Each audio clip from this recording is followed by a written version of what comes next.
Bueno, vamos a dar inicio a la conferencia con el profesor Standing. Conferencia titulada Renta básica, los comunes y la justicia común. Trata de dar respuesta a por qué la renta básica debe presentarse como parte de un sistema de distribución de ingresos, como un instrumento de justicia, de libertad y de seguridad básica, ¿no? Primero que todo, daremos las gracias al profesor Standing.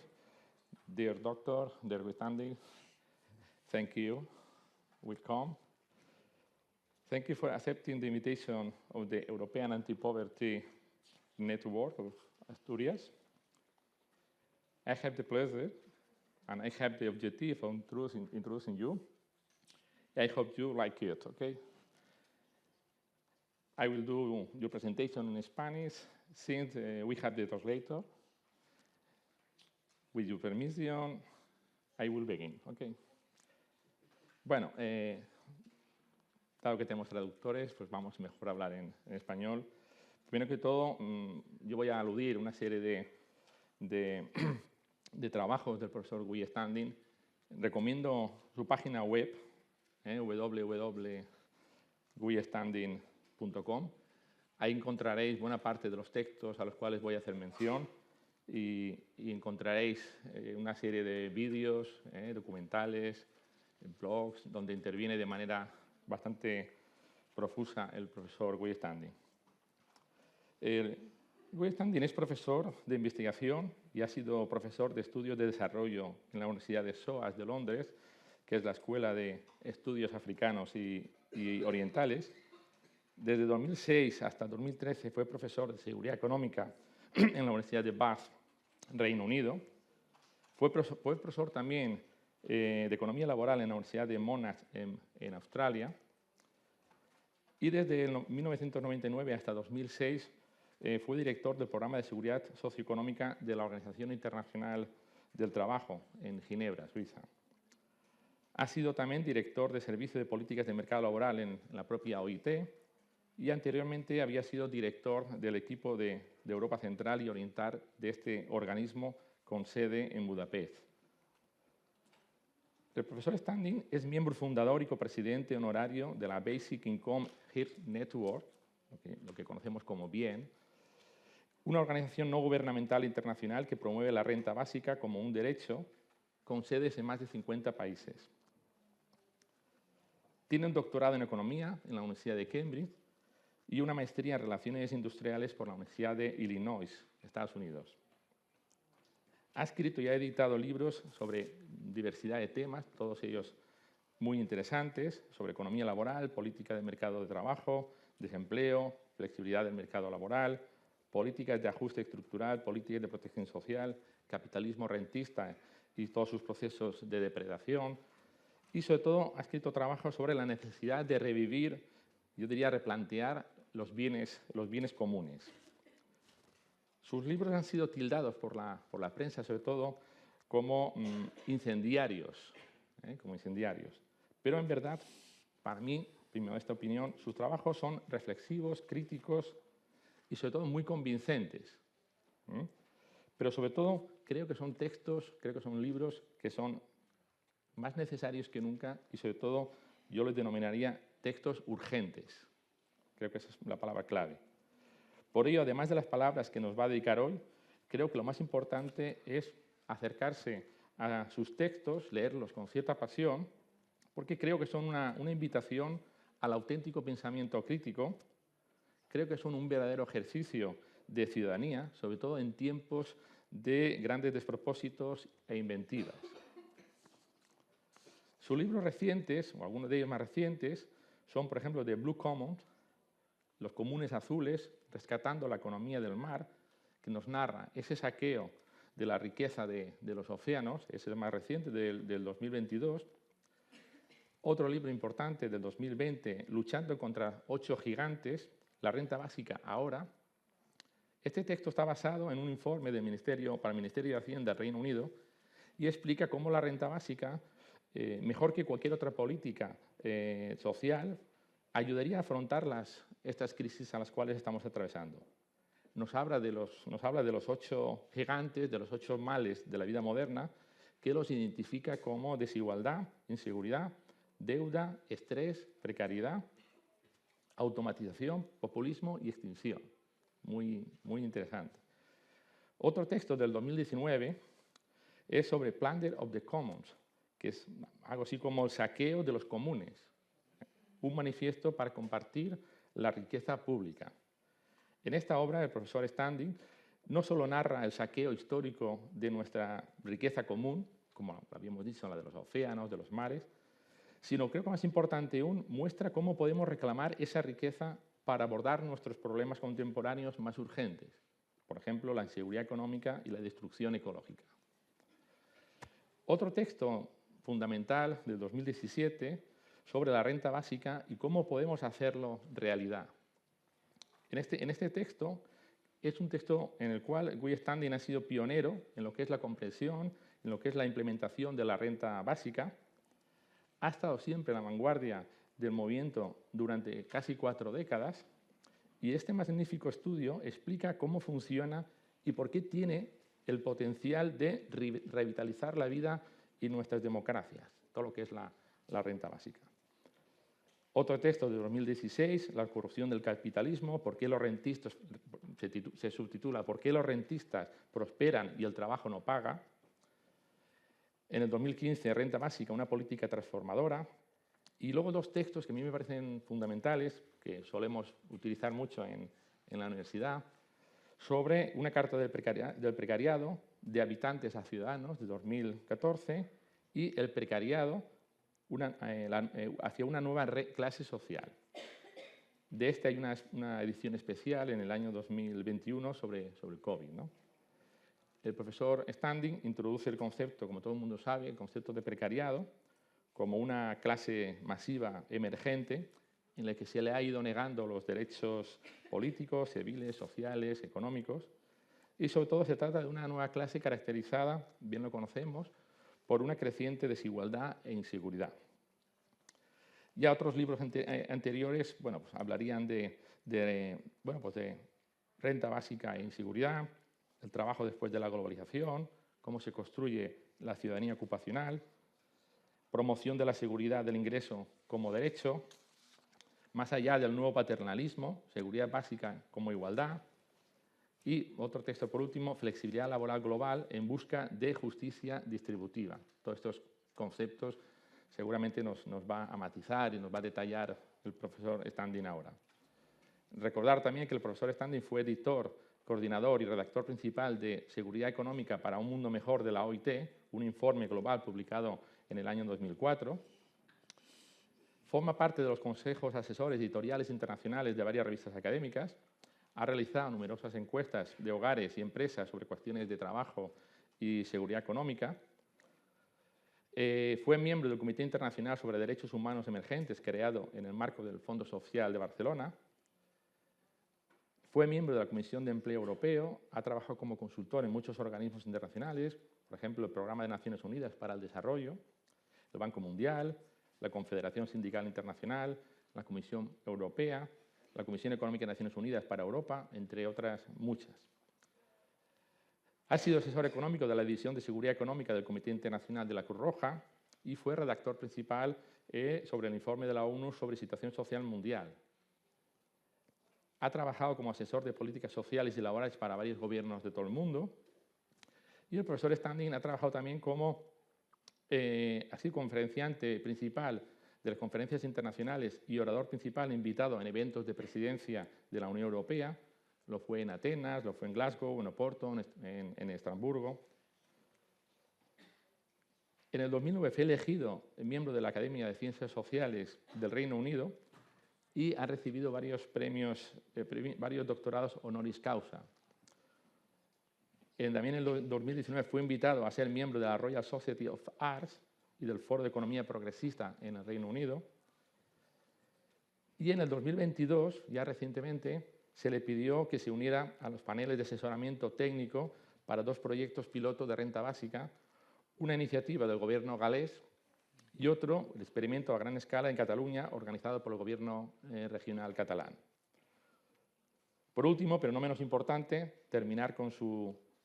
No sé si eso le va a gustar o qué, le voy a quitar cierto protagonismo. Terminar con su último y reciente libro, tan reciente que se publica hoy a nivel mundial.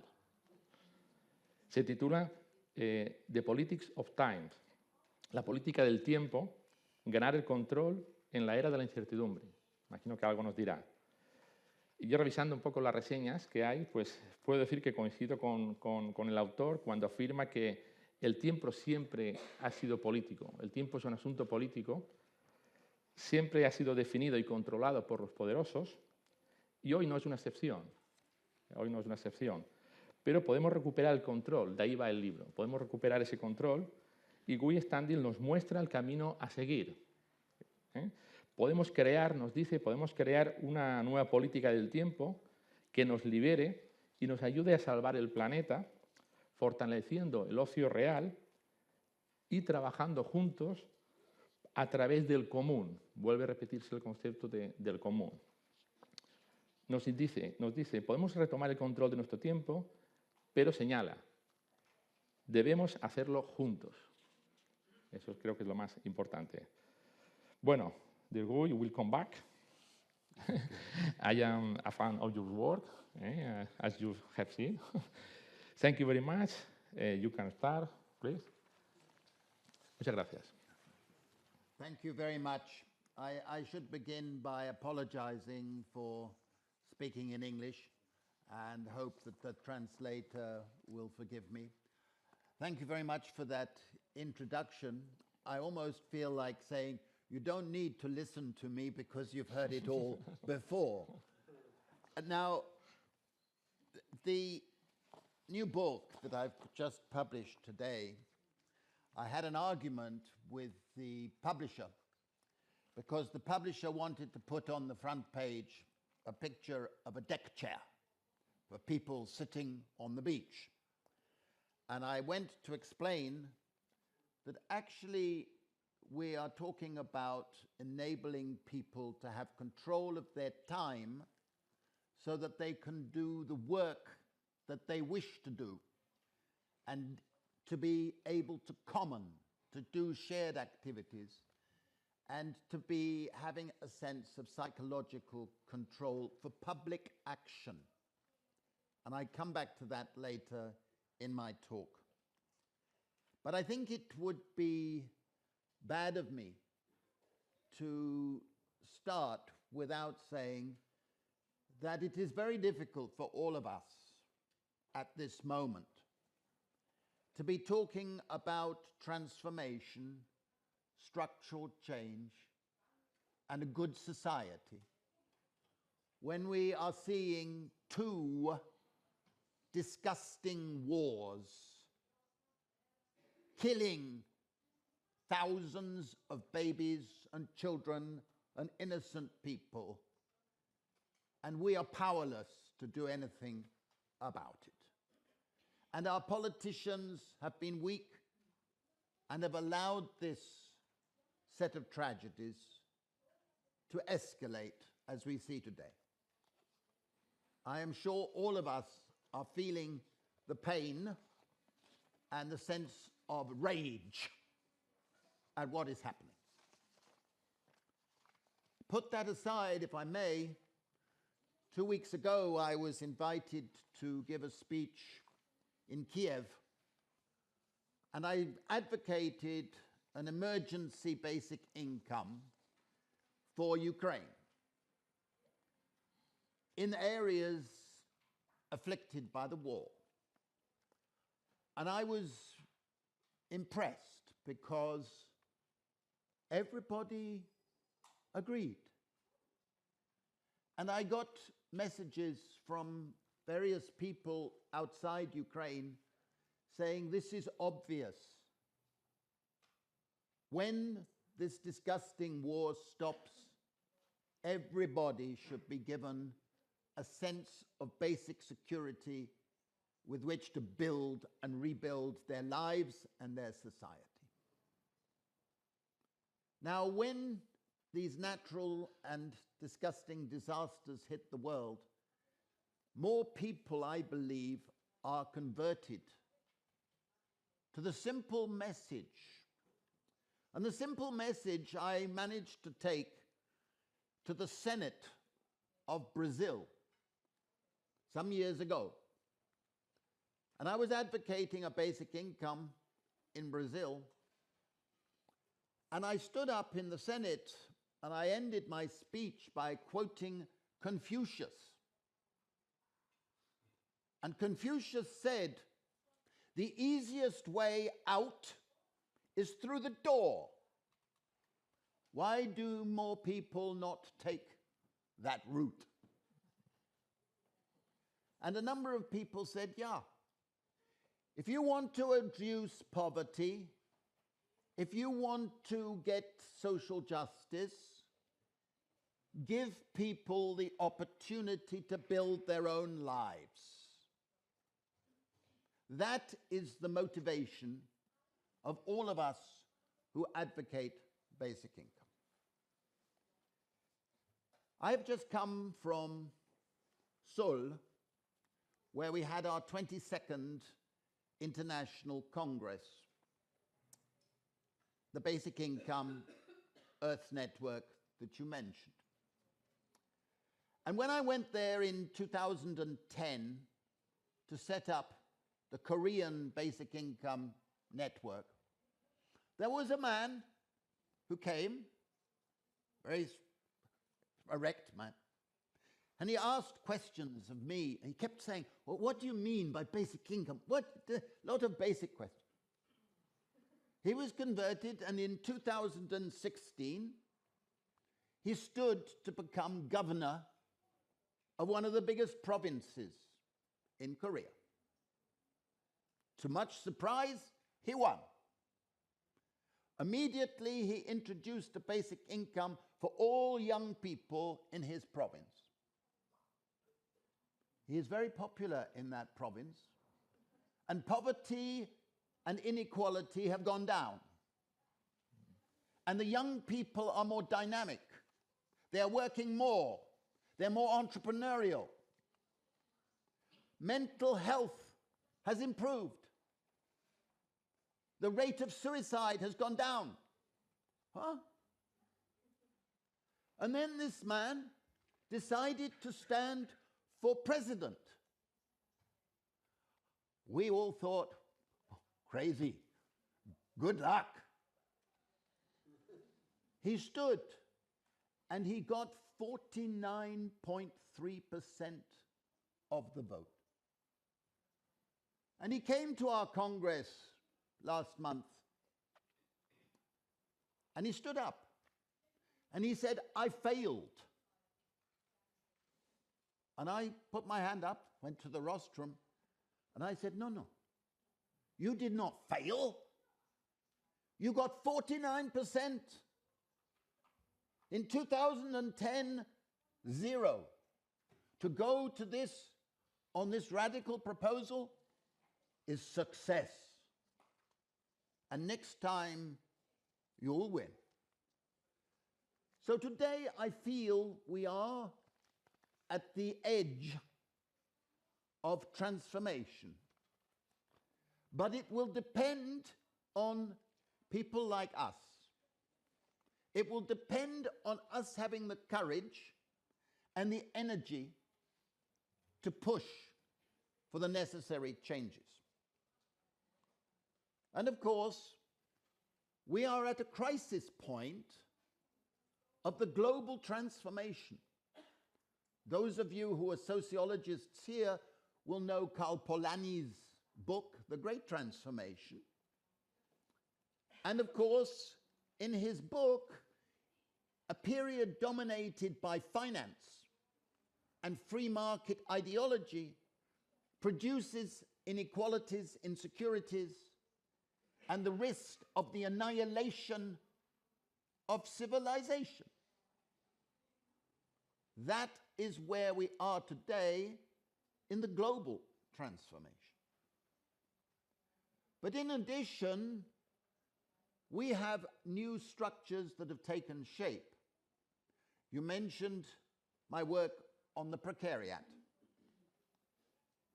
I published the book on the precariat in 2011, but actually it was the result of 20 years of work around the world. And in page 1 of that book, I said, unless the needs and insecurities and aspirations of the precariat are taken into account, we will see the emergence of a political monster. Those were the words I used in English. And in 2016, a lot of people contacted me. The book had been translated into 24 languages, which doesn't happen to an economist like myself, but it did. And people contacted me in 2016 and said, your monster has arrived. That monster, of course, was Donald Trump. Today, we are further along.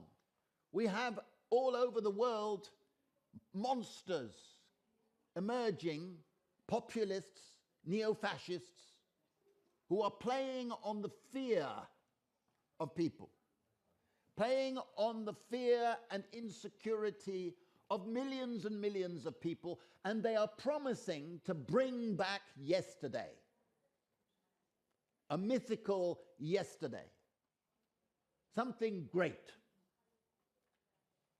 And we who watch these events as social scientists or as activists should all be frightened by this phenomenon. The geopolitical tensions that are shown up in war, that are shown up in populism, that are shown up in authoritarianism and the panopticon state should leave us profoundly worried and profoundly prepared to offer an alternative. And what I've tried to say with my friends and colleagues, including many in Spain, including Sergei here and his brother Danny, who's been a friend of mine for 30 years, a wonderful man. I'm glad he's not here because I can say that. And many of us believe that you must put basic income in a broader context than just anti-poverty. Of course it will reduce poverty, but that is not why we support and advocate basic income. Today, the global situation is characterized by a new phenomenon which I call chronic uncertainty. Those of you who are economists will understand that uncertainty is different from insecurity. With uncertainty, there are unknown unknowns. You cannot calculate the probability of being hit by a shock, by sudden something collapsing in your life. You cannot have a social insurance system of the Beveridge type or the Bismarckian type, because many of the things that you could be hit by, you don't have an insurance policy. And people feel vulnerable all the time. And this insecurity feeds into stress, mental illness, suicides, and what's called deaths of despair. And people in the precariat feel like supplicants. This is the most defining characteristic of the precariat. It's not insecure labor, it's the feeling that you don't have rights. You have to ask for favors, you have to plead with a bureaucrat, you have to fill in forms, you hope, but you cannot be sure. And this is an existential, corroding phenomenon. And that is why I want to emphasize that the arguments for a basic income And the arguments to see basic income as part of a transformational strategy around the commons that my books have tried to address, the fundamental reason is ethical, not instrumental. It is not because if we introduce a basic income, we can lower the poverty rate by 1%, 2%, 10%. It's ethical that we need it. And the first and fundamental reason is that a basic income is a matter of justice. Your wealth, my wealth, everybody's wealth is far more to do with the efforts of the many generations before us than anything you or I do for ourselves. And if we allow for the private inheritance of private property and private wealth, which every government does, then we should think of commonwealth and a dividend for everybody paid from the commonwealth generated by our ancestors. For me, this is the fundamental rationale, a matter of justice. And during the pandemic, two things happened to me which I found extraordinarily humbling. The first was I was contacted by people connected with the Vatican. I am not a Catholic. I am not religious at all. But I was contacted because the Pope was thinking of coming out in favor of basic income. And I'm sure you all know that he has done so with a famous letter.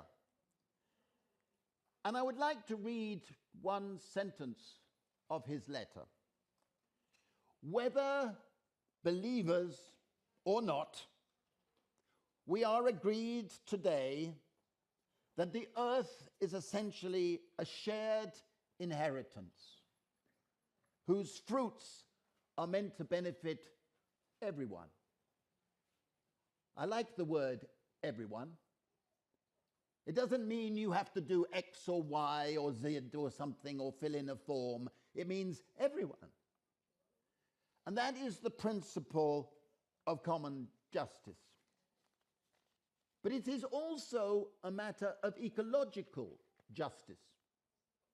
The rich pollute much more than the poor. But the poor pay the price of pollution. They are affected much more by global warming. They get the illnesses. They live in the areas which are most polluted. Therefore, one should compensate the poor for what the rich are doing. It's also a matter of work justice. Why is it in our commercial society that someone who goes into an office or a factory has right to income and income protection, whereas a woman or a man or anybody who is caring for people without being paid a wage is given nothing? Well, a Martian coming down to the world who saw that system would say, you're mad. The work that is the most valuable is the most insecure. This is madness. It's a matter of work justice that everybody doing any form of work should be given a basic income. The second reason for supporting a basic income and not a means-tested income based on proof of poverty is it's an enhancement to freedom. It's an enhancement to three types of freedom. Milton Friedman joined Bien shortly before he died, hardly a political friend, but he joined because he said a basic income will enable people to be rational in a market economy. I agree. The ability to choose. You can't choose and you can't say no if you're chronically insecure. Fair enough. That's libertarian freedom. The second type of freedom is something that we, as social animals, should understand. It enhances liberal freedom. Liberal freedom, associated with classic liberals like John Stuart Mill, is the freedom to be moral, the freedom to make choices and make decisions because you think it is right. And you can only do that if you have security enough to be able to do those things.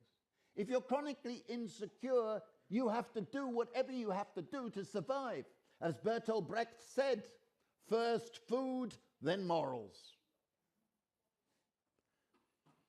The third type of freedom is the freedom that Danny and Sergei and myself and David Casesas and others have been arguing for over the years, is Republican freedom. The freedom of unaccountable power over me. A woman is not free if she has to ask her husband or father if she can do X, Y, or Z. Even if she knows he's a lovely man and he'll agree with me. A woman is only free if she can make the decision herself. Which is why it is so important that a basic income is paid individually, not on a household basis. When we've done our pilots in India, in Africa, I tell you two stories. At the end of a pilot we did in Namibia, I went to one of the villages and I asked some of the young women, teenagers, if they would come and talk to me.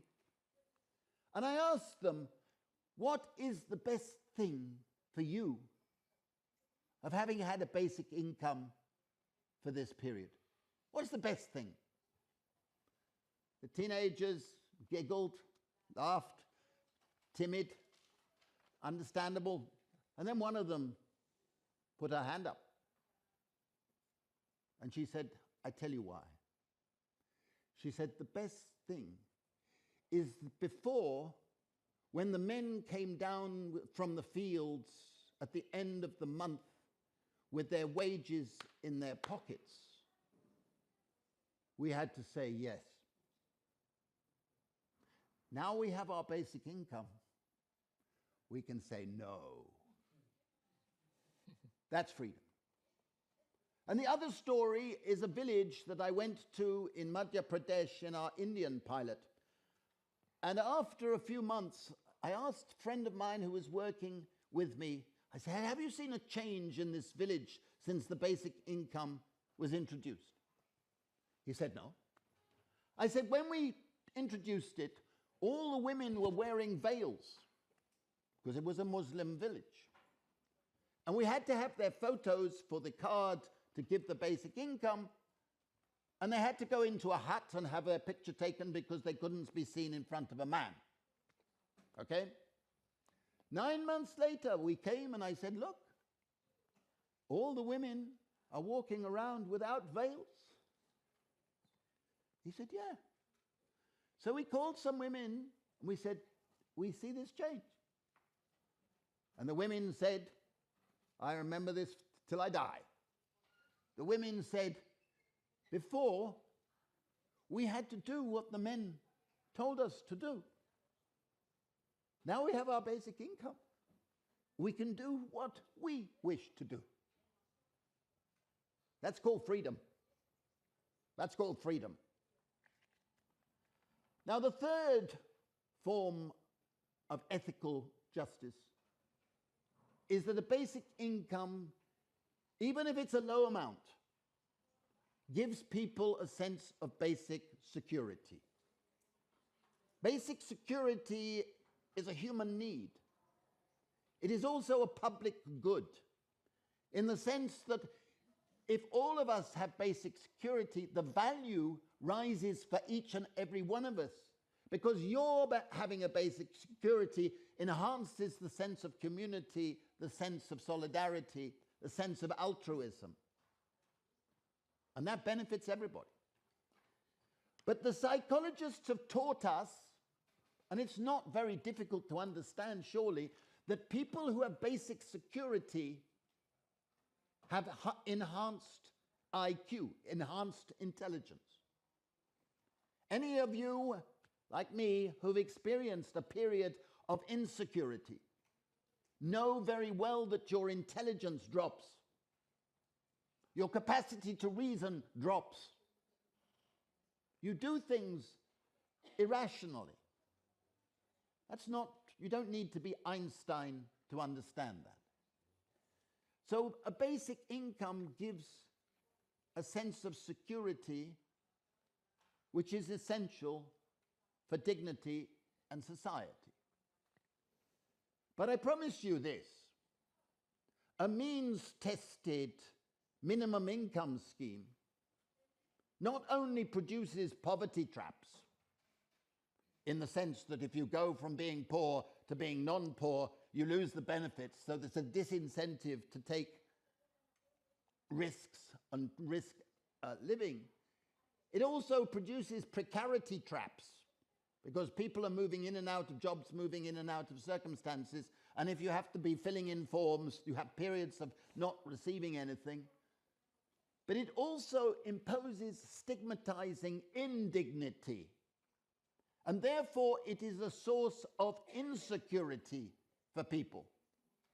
You may be addressing poverty, but you are not removing insecurity. And that should be our objective. Because we also know that people who have basic security don't support populists, are less likely to be supportive of neo-fascist agendas, are more likely to support strong bargaining, strong sense of altruism, strong sense of tolerance, and, which is so fundamental in our time, a sense of resilience. The other thing that happened to me during the pandemic, which was very strange, besides the Vatican, was that I was contacted by a musical group. And I got this message that Massive Attack wants to make a video with you. I thought it was one of my friends pulling my leg, joking with me. So I took no notice. Contacted me again, said, no, we want to do a video with you. So in the end, I said, yeah, of course. Will I do it? Of course. And I made this video, which has gone viral around the world. Several million views. And the essential message is that a basic income would give people a sense of resilience, a sense of being able to look into the future knowing that they will have that basic security and therefore will be able to deal with shocks, because they know that they will be able to recover and have a sense of control of their time. Only a bit, but even a bit is better than nothing. I will end by saying, don't believe anybody who tells you that it's unaffordable to build a basic income. I have offered several ways of funding it, so have others. My own preference is to build a commons capital fund using eco-fiscal policies that are saying those who are benefiting from taking from the commons owe compensation to the commoners who are losing the commons. But we must put it into a fund and build the fund up like a Norwegian fund, for example, and from that pay out gradually rising common dividends. I believe fundamentally it should be started with a carbon levy, a land value tax, various taxes on use of common resources, including in the sea, which is why I wrote the book, The Blue Commons. But you can build that up pretty quickly and pay out.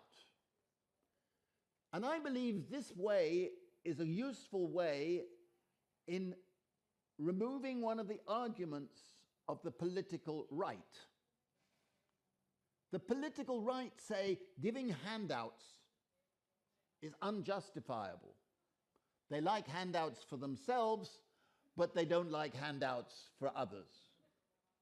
But you can put this idea as a common property right. If it's a common property right, why you are in favor, you political right people, of property? Well, this is common property. Do you deny that there is common property? And then they have problems. Because even the great philosophers of property right, like John Locke, accepted the existence of common property. Goes right the way through our history. For me, this is a matter of linguistic movement. For me, it is a matter of justice and freedom and security. Thank you very much for listening. Gracias.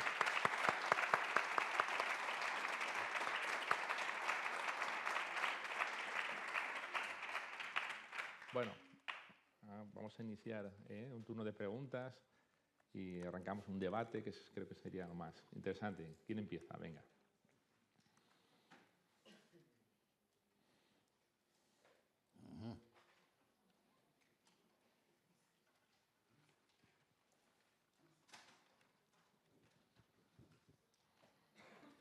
¿Qué tal? Si no empieza nadie, empiezo yo, que soy el que menos sabe de esto, porque no conocía... ¿Puede alguien indicarle que esté en el canal número 2? ¿Ahora estará mejor? Sí. Vale. ¿Qué tal? Encantado de haberte escuchado. Estaba diciendo que reconozco que no te conocía y me acabas de dar un chupinazo de energía increíble. Creo que me podrías haber vendido cualquier cosa, un coche, una lavadora. Lo haces muy bien. Pero además, como vendes algo que para nosotros es justicia, increíble, muy bien. Y quizás solo iba a añadir eso, que es una pena que la consejera se haya tenido que ir, porque le hubieras alegrado el corazón, que se le rompe siempre que ve a un niño decir que quiere cobrar la renta básica.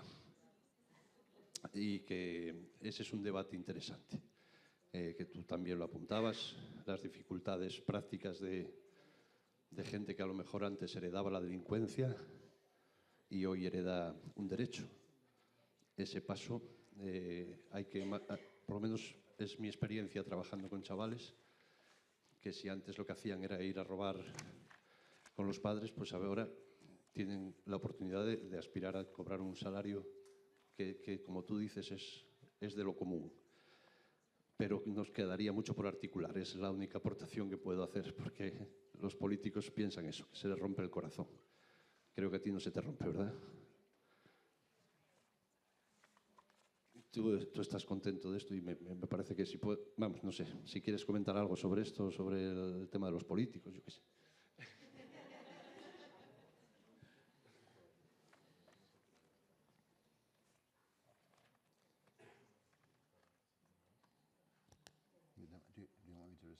Yes. Well, thank you very much for the comment. I promise not to try to sell you a car or a washing machine. I think we need fewer cars, certainly. The last of your points reminds me that I am a technical advisor to the Prime Minister of Wales, who came to a lecture, he told me many years ago. I didn't remember him, but he became Prime Minister of Wales. And he told me, he said, that my legacy when I leave politics will be to have had a basic income pilot in Wales. And against the opposition of the government in London, he has introduced a basic income for all people, young people, who are leaving care homes, orphanages. And today, hundreds of young people in Wales are receiving a basic income each month. And I've just come from a technical meeting yesterday where we're halfway through the pilot. And I keep telling everybody involved, all the administrators, including friends like Sergei, who is developing a pilot for Catalonia, I tell them, don't give any publicity to what is happening until the end. And they all want to give publicity. I said, no, no, no, don't. Because the critics will jump, they will disturb it, let it happen. But I want to ask you to watch my gesture in a moment when I tell you that the results are very good. But I haven't said a thing. That sort of pilot is now taking place in 100 places across the world. And one of the pilots, and this, your remarks reminded me, is a pilot that is giving basic income to ex-prisoners, people who've come out of prison in a big town in the United States. And of course, a lot of people on the political right are saying, you give prisoners, you give convicts a basic income? And the answer is, of course, they have paid for what they did wrong by being in prison. Do you want them to be going back to prison? Because if you don't give them a sense of security, they will go straight back into crime. We know that. It's not being clever, right? And so this pilot over the last year has been giving all these ex-convicts a basic income for 18 months after they come out of prison. And you notice my smile at the results. There is much less recidivism, and there's much less going back into drugs. There's much less going back into gangs. Again, you don't need to be Einstein to see that's the human condition. So thank you very much for your question. ¿Más preguntas?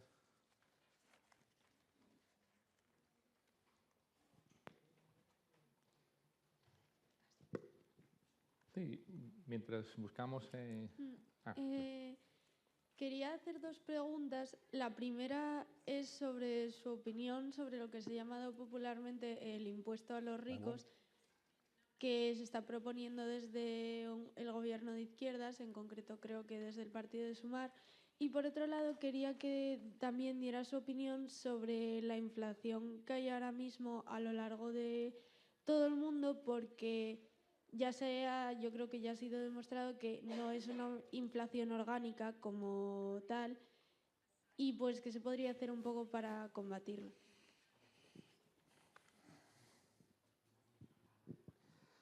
Yep. Thank you very much. Those are two fairly standard questions that we receive often, so I hope I'm able to answer it. In a globalized system, the idea of progressive income tax and taxing the rich on their incomes does not work very well. It only works in a closed economy because very easily the wealthy put their money in tax havens, they put their money in ways that you cannot tax them as income. I regret that, but it's a reality. But I believe, and music is always welcome, I believe that we must move the tax system towards being an ecological fiscal policy. That's why I believe in carbon levy. those who are consuming more fossil fuels should be paying high tax to go into this capital fund.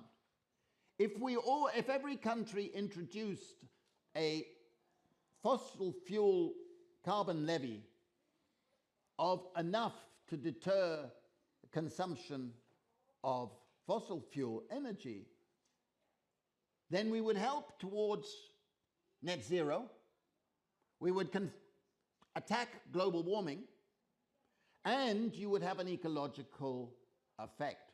But it will only be popular, only be feasible politically, if at the same time as you introduce a carbon levy, you promise to recycle all the income in the form of a basic income or common dividend. It's the same with a progressive land value tax. You can't move land, that's great. You can't put land into a tax haven. The land is in Spain or in Britain. Therefore, you can have a progressive land value tax. I also believe in a frequent flyer levy.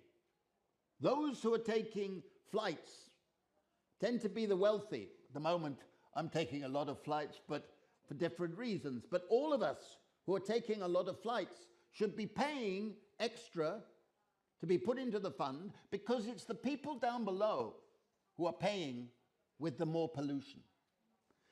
One of my proposals, which is very relevant for Barcelona, is that every cruise liner that goes into a port, you may not know this, but they keep their diesel engines running all the time they are in the port. And that the result of that is that in European ports, there are 50,000 excess deaths every year due to throat cancer and similar things. Because this diesel fuel is pumping out, causing terrible pollution, and it's the poor who are dying. I believe that there should be regulations to stop them, but until that happens, we should have a high levy on all fuel use in our ports. And then suddenly you will find that they will do something about it. But unless we charge those who are causing the pollution, we will not see net zero. Let's be real. So for me, it's a matter of finding an ecosystem, an eco-fiscal system that can address it. As for inflation, I'm an economist, and what we saw in our Indian pilots, where we provided thousands of people, everybody in each village, with a basic income. Sonia Gandhi called us before we started, and she said this. She said, it will cause people to spend their money on tobacco and alcohol, and there will be inflation. We said, I don't think so. And at the end of the 2 years of the pilot time, prices in those areas had gone down, not up. And the reason is that the farmers and the other providers of services could forecast that they would have a demand for their goods. And therefore they invested more. They invested in seeds, they invested in fertilizers, they invested in services, buying equipment, because knowing that everybody in the community was going to be able to afford. And we've also found, and I've summarized the results in my books, we've also found that that happens in other parts of the world. Increased expected demand leads to increased supply of basic goods and services. And you're really twisting demand. You're taking from a wealthy group, which tends to use their money to buy luxuries and imports, to give to a lower income group who spend their money on local food, local services, and everything. And that induces a multiplier effect on the economy. So for me, the inflation argument is the opposite of what the critics say. I hope that's clear. Bien. ¿Preguntas más?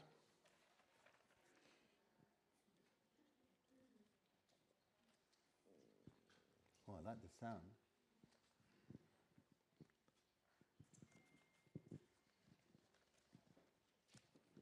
Sí. Hola, buenos días. Encantado también y, como decía Manu, un subidón y un chupinazo también de energía, ¿no? Ayer deseábamos una noticia en España reveladora, que era que el Banco Santander había tenido un beneficio hasta el mes de septiembre de 8.000 millones de euros, entre ellos también llevados a cabo en el Reino Unido. En ese sentido, y al hilo de lo que estabas planteando en esta reflexión, ¿qué piensas? ¿Qué opinas? En este momento en el país está también habiendo un debate sobre el impuesto a la banca y si consideras, supongo que sí, que también hablabas antes del impuesto al carbono con respecto a los beneficios de la banca, cómo también pueden contribuir también a abordar los procesos de inclusión social. Gracias. Yep. Thank you for that question because I feel very strongly about it. I think the worst feature of our economic system today, globally, is that we are now in a period of what I call rentier capitalism, where the finance is equivalent to the tail of a dog. The finance is wagging the dog. In my own country, Britain, financial assets are now worth over 1,000% of national income. In Spain, I think it's 600, 700%, other countries similar. This is far different from what it was 30 years ago. And one of the reasons is that finance was allowed to have, in effect, an insurance system. We, as citizens, are not insured against a sudden loss of income or a sudden collapse of our life. But the banks and the financial institutions have guaranteed insurance. If there's a financial crisis, the governments pour billions into the financial system. If there's a pandemic, the governments pour billions into the banking system. If there's a natural disaster, you know the answer. So they can take risks and be irresponsible because they know governments will help them. I wish we had something like that, but we don't. So for me, they are the problem, not the answer. I gave a talk in Westminster yesterday, and there was somebody who was supposed to be a member of the Socialist Labour Party, and he said, "Why are you attacking finance? We need finance." And I thought, this is a man who calls himself a socialist saying this? I said, listen, finance should be the servant of the economic system and our society, not its master. We are dominated by private equity that goes into care homes, goes into hospitals, goes into schools, and makes money, sells the assets, brings debt up, and then goes out. We should stop that. It's a matter of transformation and putting finance back in its box. And we've got to have politicians prepared to do that. It's not too difficult. Thanks.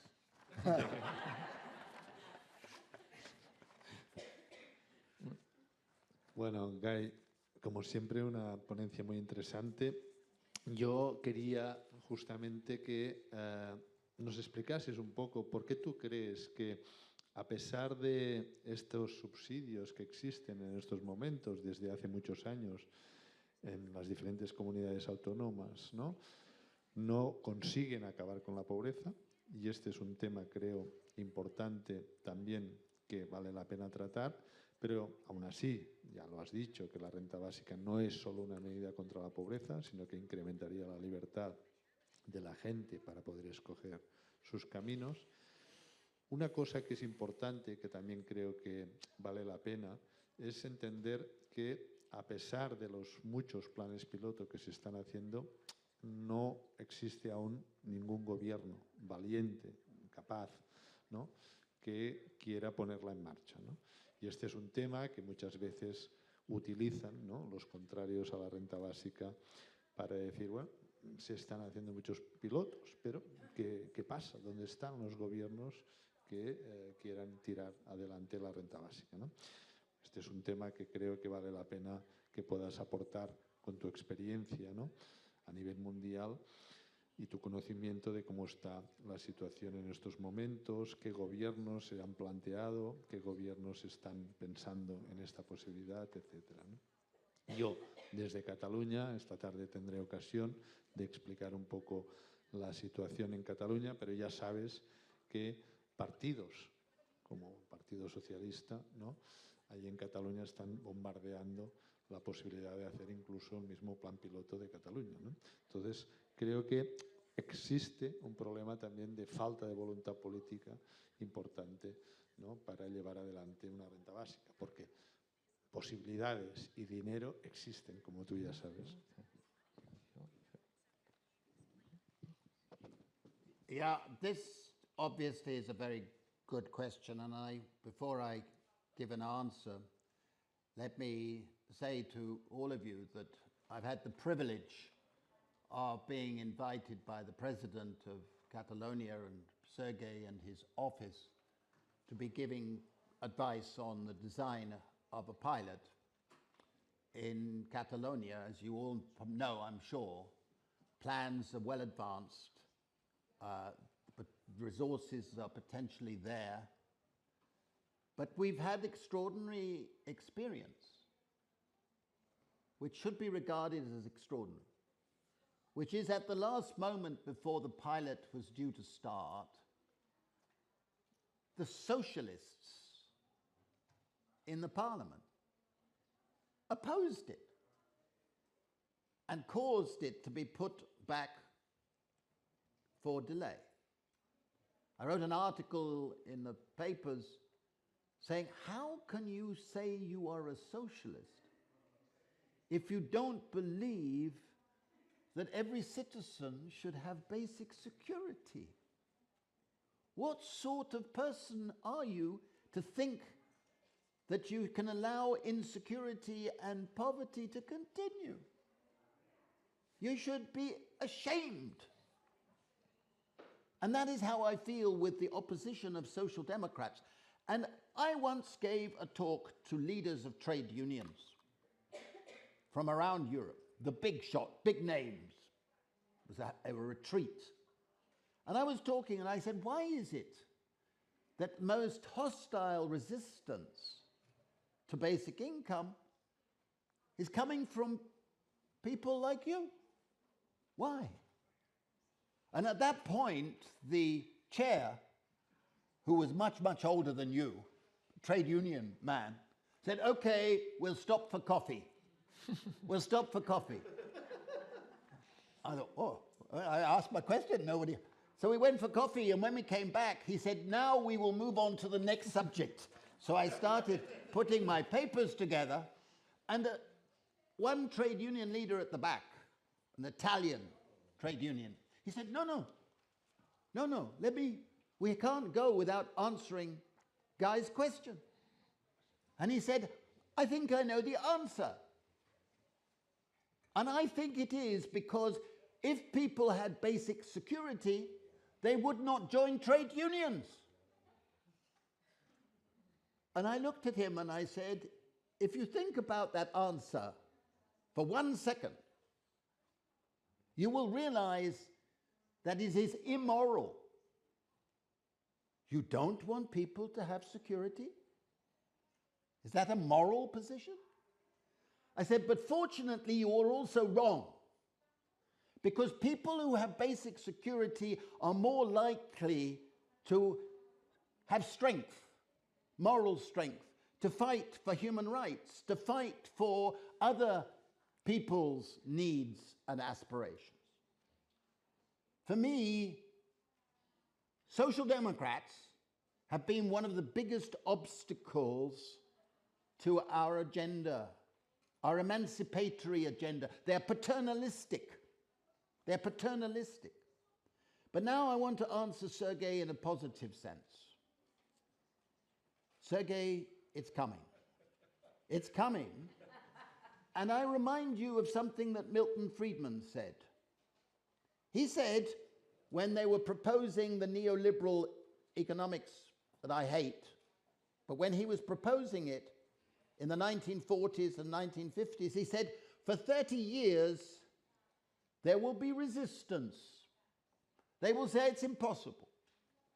And then suddenly the circumstances will come when the impossible becomes the necessity. I believe we're close to that. I like the sounds I'm hearing from politicians. If a politician can get 49% of the vote to become president of his country on a target of basic income for every Korean, we're pretty close. And I believe there will be dominoes.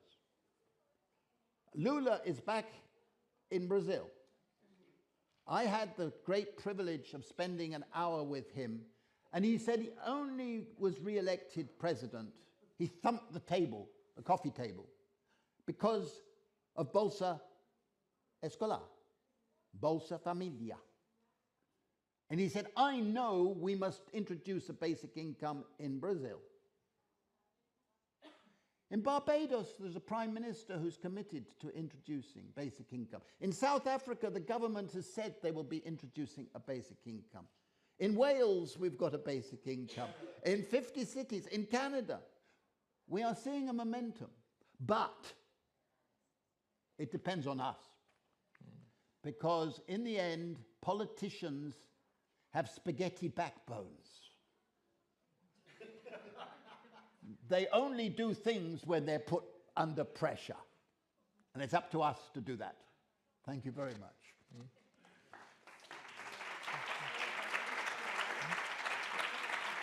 Anil, two more. Oh, okay. All right, yeah. Se me escucha. Bueno, en primer lugar, agradecer por esta oportunidad, este encuentro, tanto a Guy como a ti, Esteban, por la presentación. Y bueno, no sé si son preguntas, pero sí reflexiones. Yo soy profesora de la Facultad de Ciencias de la Educación y trabajo también en el tercer sector y soy doctora en exclusión social y equidad y he hecho también mi doctorado sobre la temática. Entonces, son dudas y reflexiones, aunque yo creo que muchas ya están resueltas.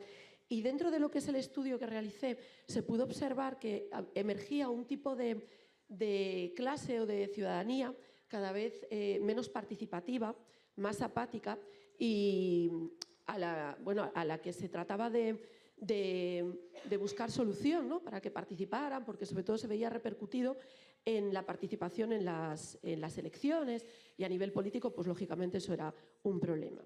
Y para mí, bueno, dentro de los estudios y todos los informes que he leído, tuyos y de otros compañeros, bueno, lo que es la idea de la renta básica, porque va unido, ¿no?, a lo que es el sentimiento de seguridad.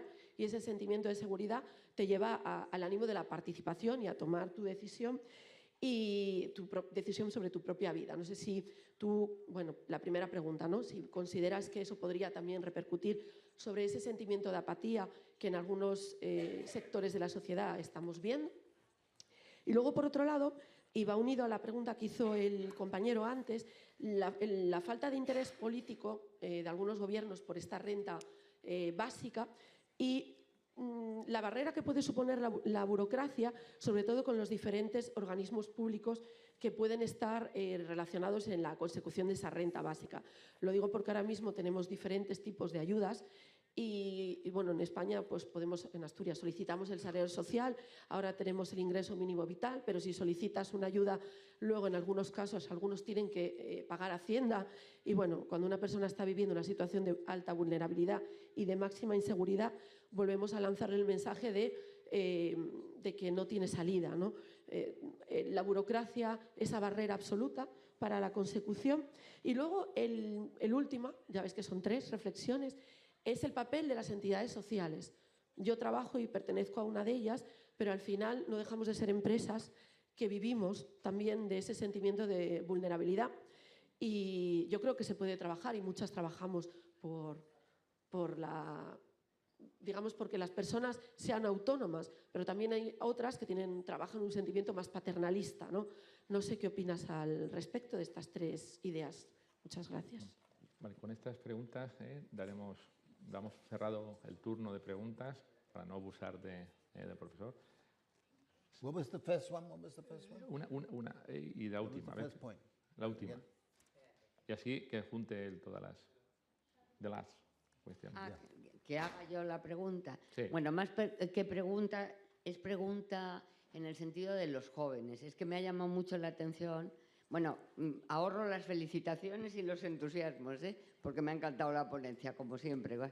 Pero es el tema de los jóvenes. Aquí, con la última prestación, el ingreso mínimo vital, que al Consejo de la Juventud de España, la respuesta del ministro fue que es que no es una renta para que los jóvenes se emancipen. Entonces, ¿en qué medida yo defiendo, y ahora mismo estoy en el Observatorio de Renta Básica de ATAC, y estamos intentando llegar y difundirlo entre los jóvenes, precisamente porque aquí en España, yo creo que por las creencias, la idea de ayudar que un joven sea dueño de sí mismo y tenga independencia pronto no es algo que esté en el ideario, quiero decir, como sí existe en otros países de Europa, no me voy a extender más. Pero me interesa en eso, las dos experiencias, si hay algo publicado o se está haciendo, quiero decir, profundizar en conocer esos dos pilotos que has comentado, el de Corea y sobre todo el de Gales, que es más próximo. ¿Hay algo escrito? ¿Se puede consultar en algún lado? Bueno, cuando quieras. Yes. Okay. Let me first of all say that I think one of our biggest challenges, those of us who believe in a basic income, is that the essence of a basic income is ease of bureaucracy. I can say everybody gets a basic income. There's no need for a bureaucracy to have an administrative system. You have a card, you, me, we all get the same amount. If you've got a disability, you have extra costs of living, so there should be a supplement for that. If you're a mother who's having maternity, then you need extra for your extra costs. But it's simple. It gets complicated when you have a means testing only paid to the poor, because then you have to find out who is poor, when they're poor, whether the Spanish system was being crazy, because it goes for household of last year. I mean, people's circumstances change. Don't you know that? You know? You feel like saying, you're meant to be administrative. It's crazy. The people's circumstance. So for me, it's a matter of saying the complicated system, the bureaucratic system, is the existing system. We are offering a way of reducing your costs of administration, reducing the unfairness, the exclusions, the stigma, and saying that this is Confucius' answer, okay? So for me, it's important. Whereas subsidies have what we call huge deadweight effects, huge substitution effects, they always distort the economic system, whatever subsidies you have. But one of our biggest problems is every country has thousands of subsidies of different types, many of which go to the rich or the powerful or corporations or landlords or whatever. We need a war on subsidies, because that is taking money that could be used for building a basic income. On the agency point, I 100% agree. And this is one of the strongest arguments for a basic income. If I have basic income and I know that tomorrow and tomorrow and tomorrow I will have my basic income, I will have a stronger sense of agency. I will have a stronger sense that I can take risks. I can do this. I can marry my girlfriend rather than worry. I can have a baby rather than worry. Okay, that's called agency, basic agency.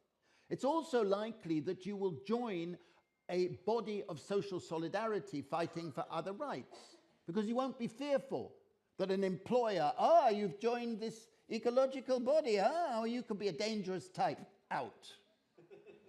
That's loss of agency. So in fear, people don't join. And this leads to the lack of political engagement. I've addressed hundreds of groups of precariat, and they don't engage with politics. And I understand that, because what are the politicians offering? What are they offering? They've lost the sense of the future. We need a politics of paradise, as I've called it. A politics where you offer to realize the dreams. It may not get there, but you're offering it. And that will get people working and engaged. As for the young ones, the evidence we have, and I would suggest you join Bien. The Bien newsletter has results and things. Some of my own papers have summarized the results, but others as well. And the results are pretty strong, pretty strong. The most important single finding of the pilots for young people is it reduces stress and mental ill health. That is the most universal finding. Surely we want that? Surely we want that. So thank you very much for listening. Gracias. Bueno.